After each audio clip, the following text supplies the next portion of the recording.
Everyone, welcome back to my channel. Myself Divya. And अगर आप मेरे इस चैनल पे नए हैं और मुझे फर्स्ट टाइम देख रहे हैं तो मैं यहाँ पे बात करती हूँ law of attraction, manifestation, spirituality, अक्ल के बारे में। अगर आप सभी को ऐसी वीडियोस में इंटरेस्ट है तो आप मेरी चैनल्स को सब्सक्राइब कर सकते हैं।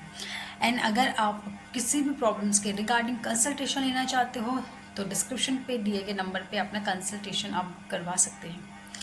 ओके, तो आज मैं बात कर रही हूँ कि एक पर्सन के बारे में आपको बताना चाहूँगी कि वो पर्सन जो है उन्होंने किसी लॉ ऑफ अट्रैक्शन कोर्ट से शायद कंसल्टेशन ली होगी, है ना।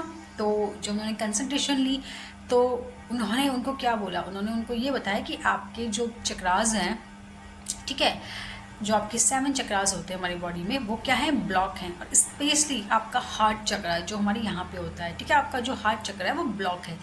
इस वजह से आप मैनिफेस्ट नहीं कर पा रहे हो, ठीक है। ये उनका उन्होंने उस क्लाइंट को बताया कि आपको पहले अपना हार्ट चक्र ओपन करना पड़ेगा, उसके बाद ही आप मैनिफेस्टेशन कर सकते हो। एंड सेकंड चीज़ जो उन्होंने उनको बोली कि मैनिफेस्ट करने के टाइम पे जब वो कोई मेथड अप्लाई कर रहे हो, कोई टेक्निक अप्लाई करो तो उनको फीलिंग नहीं आ रही, तो क्या इस वजह से मेरी मैनिफेस्टेशन पूरी नहीं होगी। ओके, तो पहले मैं पहले क्वेश्चन का आंसर आपको भी, अगर आपको भी डाउट है तो मैं बता सकती हूँ कि हमारे चक्रास का या किसी भी चीज़ का, कुंडली का, सपोज ग्रहों का, हमारी मैनिफेस्टेशन से कोई लेना देना नहीं है, ठीक है। ऐसा कुछ नहीं है कि आपके चक्रास ब्लॉक हैं तो आप मैनिफेस्ट नहीं कर सकते, या फिर आपकी ग्रह दशा कमज़ोर है, कोई ग्रह आपका कमज़ोर है तो आप मैनिफेस्ट नहीं कर सकते हो, या कोई भी A to Z कोई भी सिचुएशन है तो आप मैनिफेस्ट नहीं कर सकते हो। तो आपको ये थॉट अपने माइंड से अभी के अभी निकाल दीजिए।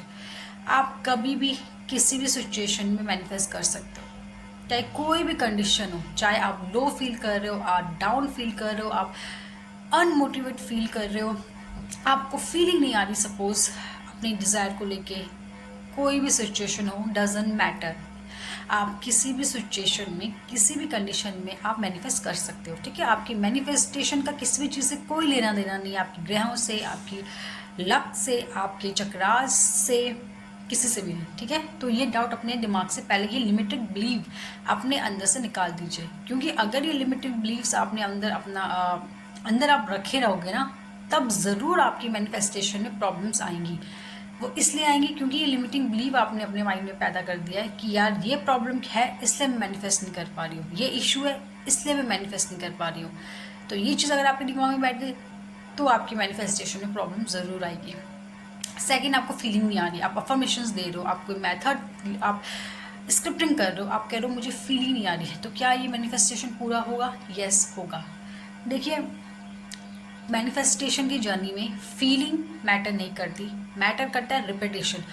जो भी चीज़ आप बार बार रिपीट करते हो, जो भी आपका डोमिनेट थॉट होता है, डोमिनेट आपकी वर्ड्स होते हैं, वो आप मैनिफेस्ट करते हो।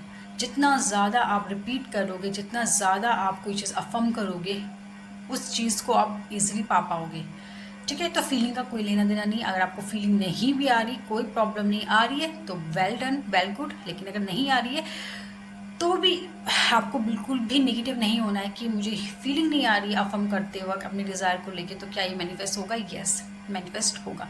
मैनिफेस्टेशन में फीलिंग काम नहीं करती, फीलिंग का कोई लेना देना नहीं है, रिपीटेशन मैटर करता है। कोई चीज़ आप कितना रिपीट कर रहे हो, कितना आप बार बार रिपीट कर रहे हो, वो मैटर करता है, रिपीटेशन ही मैटर करता है, ठीक है। तो ये लिमिटेड बिलीव भी अपने माइंड से निकाल दो, ये नेगेटिव थॉट भी अपने माइंड से निकाल दो कि मुझे अगर फीलिंग नहीं आ रही तो ये मैनिफेस्ट नहीं हो पाएगा। क्योंकि अगर ये दिमाग में आपने पैदा कर लिया कि ये प्रॉब्लम है इसलिए आपको मैनिफेस्ट नहीं कर पाओगे, ये इशू है इसलिए आप मैनिफेस्ट नहीं कर पाओगे, तो देखिए तब आप मैनिफेस्ट नहीं कर पाओगे, क्योंकि आपके माइंड में वो चीज़ बैठ गई है कि इस वजह से मैं मैनिफेस्ट नहीं कर पाऊंगी। तो वही चीज़ आप मैनिफेस्ट करोगे कि यस, आप मैनिफेस्ट नहीं कर पाओगे, ठीक है। तो देखिए, मैं सिंपल बोलूँगी कि मैनिफेस्ट करना आपके अपने हाथ में है, कोई भी सरकमस्टांसेस आपको नहीं रोक सकती है। आपके बाहरी आउटर इन्वायरमेंट में क्या चल रहा है, क्या नहीं चल रहा है, उससे आपको कोई फ़र्क नहीं पड़ना चाहिए, और वो आपकी डिज़ायर में भी कोई फ़र्क उसको नहीं पड़ता है। आपके बाहरी इन्वायरमेंट में क्या चल रहा है आपकी लाइफ में, पॉजिटिव चल रहा है, आप खुश हो, आप अनहैप्पी हो, डजेंट मैटर, आप हर कंडीशन में मैनिफेस्ट कर सकते हैं। सपोज आप अनहैप्पी हो, आप हाई वाइब्रेशन में नहीं हो, ठीक है। कहा जाता है, बेसिकली कहा जाता है ना कि बहुत से कोचेस कहते हैं कि आपको कुछ मैनिफेस्ट करना है तो आपको हायर वाइब्रेशन में रहना पड़ेगा, तभी आप मैनिफेस्ट कर पाओगे। तो बिल्कुल ऐसा नहीं है। आप लो वाइब्रेशन में रह के भी सिर्फ अफर्म करके आप चीज़ें मैनिफेस्ट कर सकते हो। लो वाइब्रेशन में रह के भी आप अपनी डिज़ायर मैनिफेस्ट ईजिली कर सकते हो। बस आपको एक रूटीन मेंटेन करना पड़ेगा, आपको कंसिस्टेंसी मेंटेन करनी पड़ेगी। जो भी टेक्निक आप अप्लाई कर रहे हो उसे कंसिस्टेंसी के साथ करिए। अफर्मेशन, अगर आप रोबोटिक अफर्मेशन कर रहे हो तो कंसिस्टेंसी के साथ उसे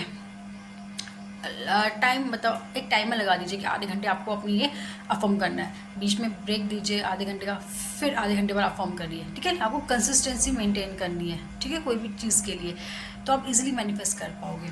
तो डियर, मैनिफेस्टेशन जर्नी में कोई भी लिमिटेड बिलीव्स आप मत पालिए, ठीक है। ये मत, कोई भी लिमिटेड बिलीव्स मत रखिए ना कि ये होगा तो मैं मैनिफेस्ट नहीं कर पाऊंगी, ये चीज़ होगी तो ही मैं मैनिफेस्ट कर पाऊंगी। नहीं, ये थॉट रखिए कि मैं हर कंडीशन में, हर सिचुएशन में मैं मैनिफेस्ट इजीली कर सकती हूँ। आपको ये थॉट लेके चलना है, ठीक है।